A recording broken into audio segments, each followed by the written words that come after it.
Ona bolani emizmasa ham bo'ladi. Birinchisi, onada ochiq turdagi tuberkulyoz, sil kasalliklari bo'lsa. Ikkinchisi, onada ruhiy kasalliklari bo'lsa. Uchinchisi, onada SPID, VICH kasalligi va o'ta xavfli infeksiyalar bo'lsa, ona bolani emizmasa ham bo'ladi. Bundan tashqari, tug'ruq vaqtida juda ham ko'p qon ketishi ona tomonidan va juda ham kam uchraydigan umuman sut bo'lmasligi A galaktiya kasalligida va onani turli xil dorivor vositalarni qabul qilishi va bu dorivor vositalar sut orqali bolaga o'tib, bolaga zararli ta'sir ko'rsatadigan bo'lsa, ona bolani umuman emizmasa ham bo'ladi.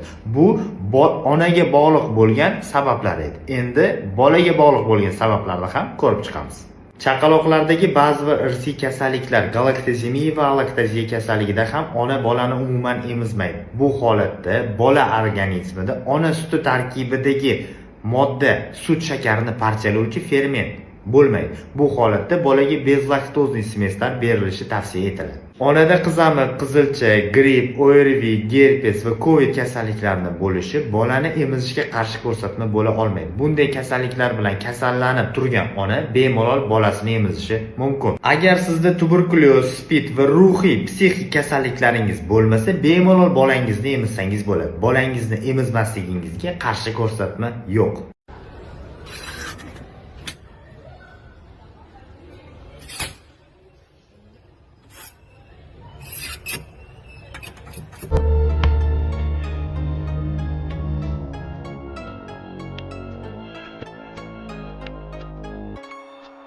Torshim kiygan qizlar kelajakda mustaqil tug'a olishmaydi. Tug'gan taqdirda ham bolaning boshi, bo'yni va yelkasida jarohatlar kuzatilishi mumkin. Onada esa tug'ruq yo'llarida asoratlar kuzatiladi. Meditsina tomonidan balog'at yoshigacha bo'lgan qizlarni belni siqib turuvchi tor kiyimlarni kiyishi mumkin emas. Yangi tug'ilgan chaqaloqning bosh aylanasi o'rtacha 35 cm bo'ladi. Demak, ayolning kichik chanog'ining aylanasi 35 cm dan katta bo'lishi kerak. Kichik chanoq aylanasi 35 cm dan kichik bo'lsa, bolada tug'ruq travmalarining bo'lishi va chanoq sohasiga tiqilib qolish ehtimoli juda ham katta. Tor shim kiygan qizlarning chanoq sohasi yaxshi rivojlanmaydi. Tor shim belni siqib turganligi sababli chanoqning kengayishiga yo'l qo'ymaydi. Tor shim beldan pastki sohada qon aylanishini buzadi. Bu esa chanoq a'zolari yaxshi rivojlanmasligiga olib keladi. Bundan keyin ginekologik muammolar kelib chiqadi va varikoz kasalligi moyillik ham ortib ketadi. Chanog'i kichkina qizlar mustaqil tug'a olishmaydi. Ular faqat keysariya yo'li bilan tug'ishi mumkin. Hozirda akusherstvada jinsiy tas, jinsiy chanog'i iborasi ommalashib bormoqda. Bu chanog'i kichkinalarga tegishli bo'lgan iboradir. Hammada ham bunday holat kuzatilmasligi mumkin, lekin sizga bitta savol. Hozirda keysarva bilan tug'ayotganlarning soni ko'paydimi yoki kamaydimi? Bolasini emizayotgan ona dieta qilish shart emas. Chunki sut qon va limfa suyuqligidan hosil bo'ladi va bir nechta filtrlardan o'tadi. Aslida qizil rangli qondan oq rangli sutning hosil bo'lishi ham bir mo'jiza. Bolaning aqliy va jismoniy yaxshi rivojlanishi uchun turli xil vitamin, mineral, oqsil, yog', uglevodlar kerak bo'ladi. Ona qat'iy dietada bo'lib, faqatgina qaynatma sho'rva ichib yuradigan bo'lsa, bola aqliy va jismoniy yaxshi rivojlanmaydi. Birinchi o'rinda ona yaxshi yeb, yaxshi ichish kerak. Ya'ni turli xil narsalarni iste'mol qilish kerak. Emizayotgan ona hamma narsani yesa bo'ladi. Faqat iste'mol qilayotgan narsalari tarkibida turli xil nitrat, konservant va turli xil bo'yoqlar va preparavalar bo'lishi kerak emas. Agar ona qat'iy dietada bo'lsa va har doim bir xil narsalarni iste'mol qilsa, borgan sari sut ajralishi kamayib ketadi va sun'iy sutga o'tishga to'g'ri keladi. Boshida bola o'zi uchun kerakli bo'lgan narsani ona yaxshi yeb, yaxshi ichmasa ham o'ziga kerakli bo'lgan narsalarni olaveradi. Ya'ni ona organizmidagi rezerv to'planib qolgan narsalarni iste'mol qiladi. Keyinchalik esa bu rezervlarni ham tugatib bo'lishi natijasida ham ona ham bola qiynalishni boshlaydi. Agar qaysidir mahsulot bolaga yomon ta'sir qilsa, bu mahsulotni iste'mol qilishni 3 haftagacha to'xtatish kerak. 3 haftadan keyin yana ona shu mahsulotni iste'mol qilib ko'radi va bolaga yana yomon ta'sir ko'rsatadigan bo'lsa, bu mahsulotni iste'mol qilishni butunlay cheklash kerak. Ya'ni ona emizikli vaqtdagina. Nima ekan? Echki suti ona sutiga yaqin ekan. Qanaqa u hayvon-ku? Biz yeyotgan narsalarimizdan, ya'ni ona yeyotgan narsalardan sut hosil bo'ladi. Ya'ni odamlar ishlov berilgan narsalarni iste'mol qilishadi, yeyishadi va aynan shu odamlarga xos bo'lgan sut hosil bo'ladi. Endi hayvonlar nima yeb katta bo'ladi? O't yeydi yoki bo'lmasam odamlardan qolgan отходlarni, kartoshka, piyoz, nima deydi, pomidor, mashinani, po'choqlarini yeb katta bo'ladi. O't yeydi. O'tdan hosil bo'lgan sut boshqa. Ona suti bilan echki, mol sutlarini umuman solishtirib bo'lmaydi bir-biriga. Ular nima yeyaptiki, o't yeyapti. O'tdan hosil bo'lgan sut boshqa, ona yeyotgan narsalardan hosil bo'lgan sut boshqa. O'shaning uchun hayvon sutlari bilan odam sutlarini umuman solishtirib bo'lmaydi. U hayvon suti o'z nomi bilan isbot. Hayvon suti hayvon uchun, odamlar uchun emas u. Sut emizuvchilar orasida faqatgina inson bolasini emizayotgan vaqtda dieta qiladi va bolasini emizishga qodir bo'lsa ham sun'iy sut, smes va boshqa turdagi hayvon sutlaridan foydalanishni yaxshi ko'radi. Sigir, echki sutlaridan. Vaholanki sigir va echki suti bola uchun emas. Uni o'zini bolasi uchun. Hayvon sutlari odamlar uchun emas, hayvonlar uchun deyilganda 1 yoshgacha bo'lgan bolalar nazarda tutildi va 1 yoshgacha echki va sigir sutini bolalarga berish mumkin emas toza holatda. Bolalarning quloqlarini tozalash mumkin emas. Quloq tozalash uchun va bolalarning quloqlari og'riyotgan vaqtda ona sutini quloqlariga tomizish ham mumkin emas va bilimsizlikdan dalolat. Ota-onalar faqat bolaning tashqi quloq suprasinigina tozalashlari mumkin. Quloqni tozalashdan oldin bola yaxshilab cho'miltiriladi. Cho'miltirilgandan keyin bola yaxshilab emizdiriladi. Bola emib bo'lgandan keyingina quloqni tozalash mumkin. Sababi cho'miltirilganda quloq chirki yumshaydi. Emizilganda esa quloq chirki ichkaridan tashqariga qarab harakatlanadi va ota-ona olib tashlashi oson bo'ladi quloq chirkini. Ota-onalar o'z bolalarining quloqlarini tozalashda zubachistка, uxachistка, gugurt cho'pidan foydalanishi mumkin emas. Agar bunday qilinsa, tashqi quloq yo'li, quloq pardasining zararlanish ehtimoli juda ham yuqori bo'ladi. Bundan tashqari ota-onalar serani tashqariga emas, ayniqsa ichkariga kirgizib yuborishadi. Bu esa kelajakda serni probka, ya'ni quloq chirkini quloq ichida to'lib qolishiga olib keladi. Aslida quloq chirki kir emas, u bizga kerak bo'lgan modda. Quloq chirki quloq yo'lida joylashgan maxsus bezlar tomonidan ishlab chiqariladi va himoya vazifasini bajaradi. Quloq yo'lini namlaydi. U yerda mikroorganizmlar, zamburug'lar rivojlanib ketishini oldini olib turadi. Yaxshi ishlaygan jag'la, ya'ni ikkita tomonlama yaxshi narsalarni chaynasa, bola yaxshi emsa, o'z-o'zidan quloq chirki ichkaridan tashqariga qarab harakatlanib, tashqariga tushib ketadi. Ba'zi bir odamlar quloqlarini kavlab kayf qilishadi, ya'ni quloq orqali orgazm olishadi. Ba'zi ayollar va erkaklar zubachistка, uxachistка, ruchka, hattoki kalitni qulog'iga tiqib kavlab o'tirishadi. Tashqaridan ko'rgan odam bu odamlarning qulog'ida kasali bor, qulog'i qitishyapti yoki bo'lmasam qulog'idan kirni olyapti deb o'ylashadi.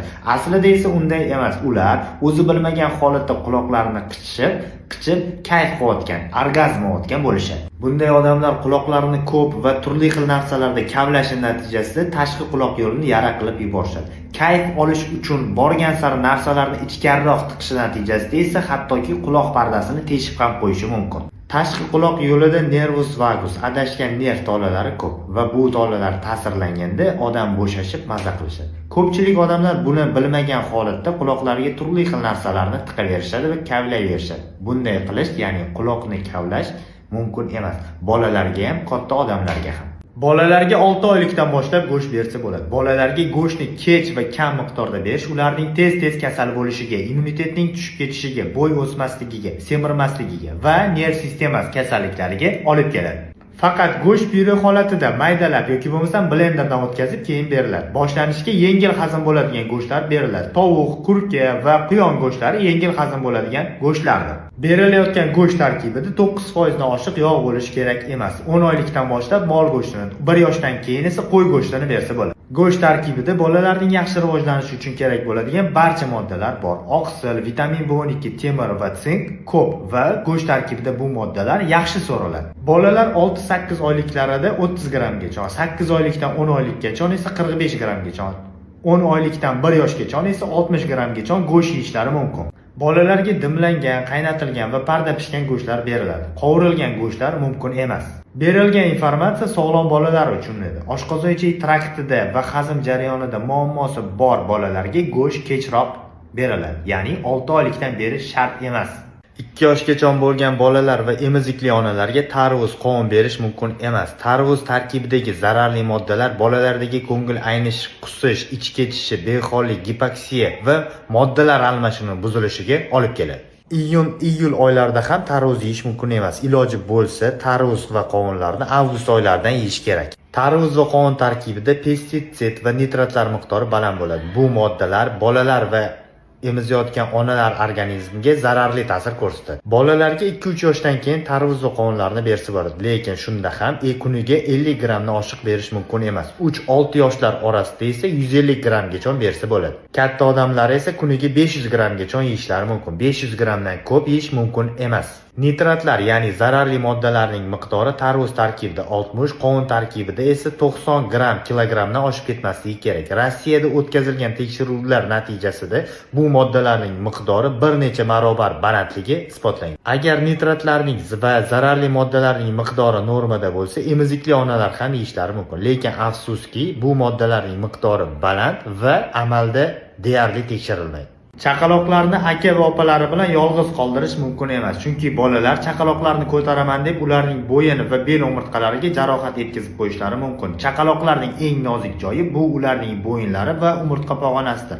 Umurtqa pog'onasi suyaklari yaxshi rivojlanmagan, bo'yin mushaklari esa hali to'liq kuchga kirmagan bo'ladi. Bolalar chaqaloqlarni ko'tarishi, parvarish qilishi va sut mahsulotlarini berishi mumkin emas. Chaqaloqlar uyga kelgandan keyin ulardan katta aka va opalarda 1 yilgacha psixologik o'zgarishlar kuzatilishi mumkin. Bolalar sababsiz baqiradigan, injiq va tajovuzkor, agressiv bo'lib qolishadi. Chaqaloq uyga kelgandan keyin bolalarning o'zgarib qolishiga asosiy sabab bu ota-onalar tomonidan bolalarga nisbatan e'tiborning kamayib, chaqaloqga nisbatan e'tiborning ko'payishidir. Bu holat bolalarga yoqmaydi va chaqaloqlarga nisbatan qarshilik, raqobatlashish va tajovuzkorlik paydo bo'ladi. Shuning uchun ota-onalar chaqaloqlar kelgandan keyin e'tiborlarini ham chaqaloqga, ham bolalarga bir xil nisbatda qaratish kerak.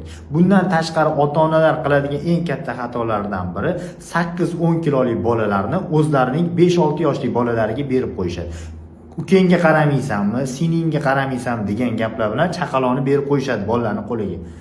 Bu ikkita narsaga olib keladi. Birinchisi, ehtiyotsizlik natijasida chaqaloqning qo'lidan tushib ketishiga, ikkinchisi, qo'lidan tushib ketmagan taqdirda ham 10 kilolik bola 5-6 yoshli bolaga og'irlik qiladi. Chanoq son bo'g'imi displaziyasi bor bolalarga beshik umuman mumkin emas va qarshi ko'rsatma. Vaqtida davolanmagan displaziya kelajakda bolalarning cho'loqlanib qolishiga olib keladi. Chanoq son bo'g'imi displaziyasi va tug'ma chiqishi qiz bolalarda o'g'il bolalarga qaraganda 6 marotaba ko'p uchraydi. Bolalarning oyoqlaridagi burmalar ikki xil bo'lsa, bir oyog'i uzun, ikkinchisi kalta bo'lsa va bir oyog'ini ikkinchi oyog'iga nisbatan kam harakatlantirsa va eng asosiysi bolalarning oyoqlarini chanoq son bo'g'imida harakatlantirilganda shilchoq, ya'ni qirsillashning eshitilsa, bunday bolalarda katta ehtimol bilan chanoq son bo'g'imi displaziyasi va tug'ma chiqishi aniqlanadi. Diagnozni aniqlashtirish uchun ortoped ko'ruvi, rentgen va UZI tekshiruvlardan o'tish shart. Displaziya bu rivojlanishning buzilishi, ya'ni son suyagi boshchasi hamda chanoq bo'g'imining rivojlanishining buzilishidir. Son suyagi boshchasi yaxshi rivojlanmaydi, kichkina bo'lib qoladi. Kichkina bo'lib qolgan son suyagini chanoq bo'g'imi to'liq qamrab ola olmaydi. Normada xuddi shunaqa bo'ladi. Patologiyada yaxshi rivojlanmaganligi uchun mana bunday ko'rinishda bo'ladi va bolani oyog'i harakatlantirilganda bu chiqib ketganligi uchun shilchoq, qirsillash eshitiladi. Massaj faqat yengil turdagi displaziyalarda yordam beradi. O'rta va og'ir turdagi displaziyalarda massaj umuman yordam bermaydi va aksincha bolani holatini og'irlashtirib qo'yishi mumkin. O'rta va og'ir turlarida bola holatiga qarab gipslar va shinalar o'rnatiladi. Bolani oyog'ini keng ochgan holatda